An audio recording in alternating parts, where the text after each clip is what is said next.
Welcome to this tutorial. So in today's video, we'll guide you on how to set up product property app, and you must be wondering what is this product property app and how can it help you, right? If your store offers personalized product, this is a must-have app. So with this app, you can allow your customers to input their customizations, personalized, whether it's a special message, design for a gift, embed images or graphic on the clothing, or even a custom-made product. This is a must-have app for you. Okay, so let's get started. So first, when you log in into EasyStore account, you can head over to apps, explore apps, you can type property, and this is the app that you need to install. Okay, so install this app. So once you have installed, we can start with the step 1. Click on create button to create a new property. So before we start with the steps, there would be up to 6 input types that are available in product property. So we'll start out with text. So maybe text, we'll put it as greeting message, for example. And placeholder is something where customers would see before they fill in. For example, we put insert your greeting message here. And for the character limit, you can set a limit or leave it open. If you leave it open, it will be maximum of 255 characters. But if you have a limit, then you can definitely fill in, for example, 30 character limits or 50 character limits. And you can see the preview on the right hand side here. So this is what your customers would be seeing from the website. So once you have filled in the property information here, you can select which product to be implemented. So for example, I look for embroidery kit. So maybe I would treat this as like a gift sending to someone, right? So we will have like a greeting message property applicable for this product. You can select multiple product definitely, but I'll go with one so it's easier for you to visualize on how it will look like on your website. So once you have selected the product, click save. Okay, and let me show you how it looks like on the website. So earlier on was embroidery, this one. Okay, so this is the text input type that we have set earlier on for greeting message. So this is what customers would see. They can fill in the information here, add to cart, and check out later on. Second, we'll go with drop down. So drop down input is where customers can choose from a list of options you create. So heading back to property, click create, select input type, drop down. So drop down, maybe we go with words for engraving, for example. Insert your engraving text here. So you can add as many options as needed, but among all of these option values, customers can only select one. Engrave 1, engrave 2, engrave 3. So out of these 3 option values, customers can only select one. And maybe we go with the flower vase. Click save. Okay, so drop down, we'll look for the product with engraving. Okay, so this is how it will look like for drop down. Okay, customers can see from the list of the options that you have created, but they can only select one at a time. And moving next to the third input type, which is radio. So radio is similar to drop down. Okay, radio option also let customers to select a single choice only, but this time the options are displayed as buttons. So maybe let me put in design 1, design 2, design 3, for example. So maybe here we put types of design. Okay, so what I refer by it's similar to drop down because it will have like a list for customers to select. But then drop down would be where you need to click and then to see the list. But radio would be directly appear. Okay, and customers can only select one at a time. So for this radio type, we'll go with, let me see, we'll go with the same product. So one product can have up to multiple properties. Okay. So earlier on we said this is for drop down, and this is the radio type of design.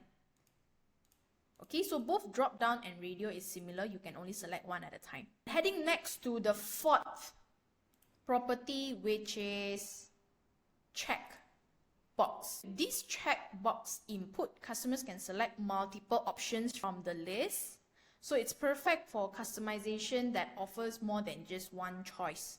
For checkbox, we can go with colors. So sometimes when it comes to personalization products, you will have different colors, right? So you can have different colors. So maybe red, blue, purple,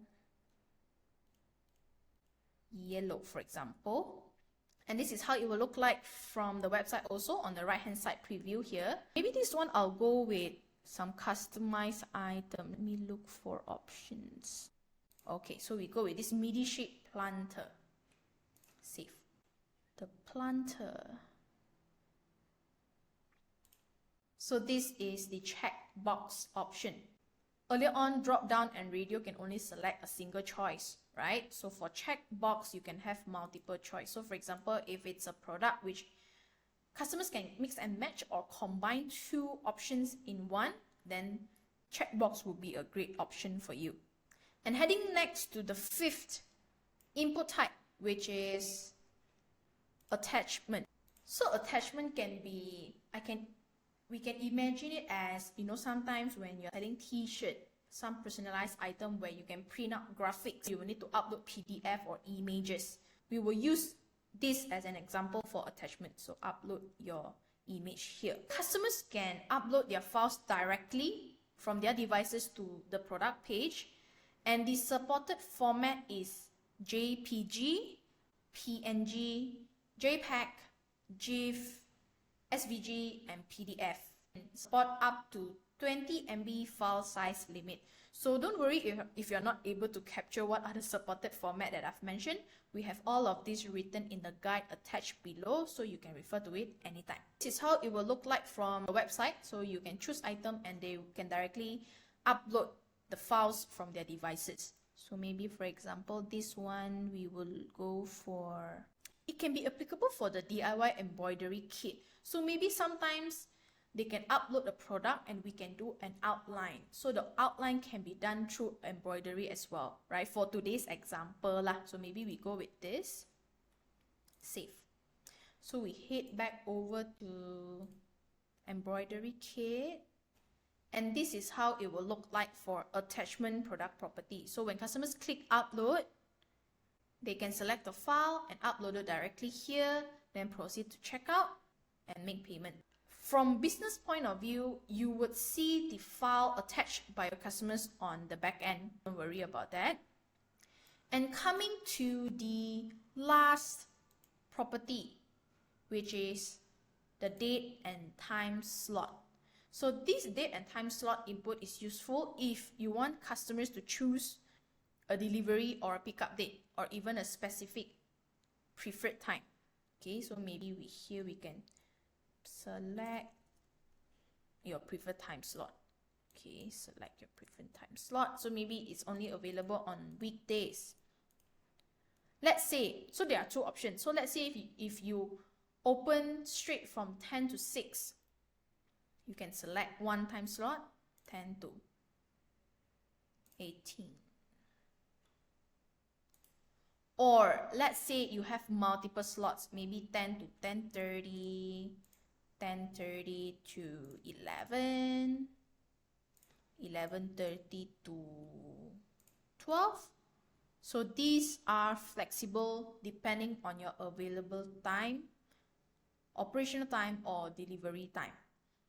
And preparation duration can be hours or days. So we normally will use up for days. For example, let's say if today is Monday and the preparation duration here is needed for you to pick and pack to prepare is 1 day.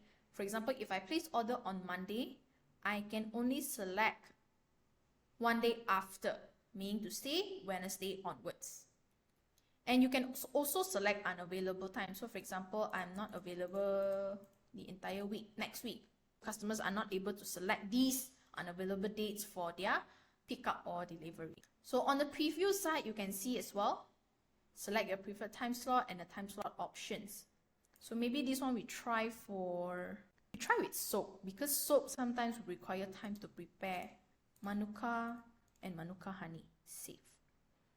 So we go for soap bars, Manuka series.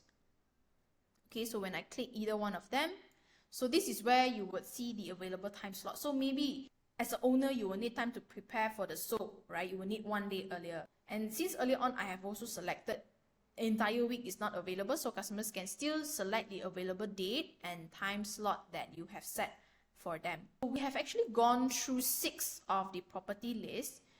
If you will need time to explore it on your own, definitely you can refer to the A to Z guidance that we attach in the description below. You can explore more with the properties that you think is suitable for your product. And I hope in this video you will learn on what are the differences for each properties. Once you have set it on your EasyStore admin panel, your customers can personalize their product with ease, making their shopping experience unique and also special.